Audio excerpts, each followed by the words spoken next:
पवित्रवा सर्वा सागजो पुण्या शवाभ्यंत्रः शुचि।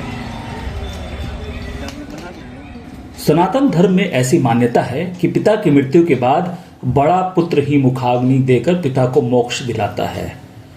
आपने शायद ही सुना होगा कि बहू के द्वारा भी पिता स्वरूप ससुर को मुखाग्नि दी गई हो। यह सुनने और देखने को आज मिला है।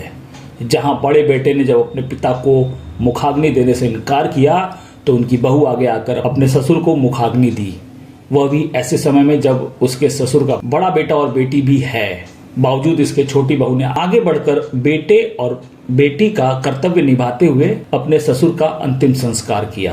क्रियाक्रम में आगे आई और ससुर को मुखाग्नि देकर समाज में एक मिसाल कायम की है, जहां समाज में यह संदेश दिया है कि बेटा हो या बेटी उसकी जगह कोई नहीं ले सकता, लेकिन अब बहू बेटा और बेटी की जगह लेकर कर्तव्य निभा रही है। दरअसल बोकारो के बारी कोऑपरेटिव में रहने वाले 88 वर्षीय शोभाकांत ठाकुर की बीमारी के चलते मृत्यु हो गई थी। उनका बड़ा बेटा अपने परिवार के साथ बाहर रहता है, तो वहीं बेटी भी अपने ससुराल में है। ऐसे में उनकी मृत्यु के बाद कोई नहीं पहुंचा, जबकि मृतक बुजुर्ग का छोटा बेटा का देहांत कुछ वर्ष पूर्व ही हुआ था और उसकी पत्नी यानी घर की छोटी बहू यहीं ससुर के घर में अपने बच्चों के साथ रह रही थी। सूचना मिलने के बाद भी बड़े बेटे और बेटी ने साफ तौर पे कह दिया कि जो करना है करो।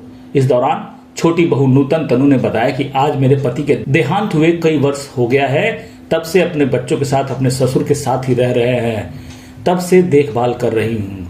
आज बहुत ही दुर्भाग्यपूर्ण दिन है कि बेटा और बेटी को रहते हुए आज मुझे मुखाग्नि देनी पड़ रही है। समाज में एक ये भी संदेश है कि बेटा बेटी साथ नहीं देगा तो बहू आगे बढ़कर साथ देगी।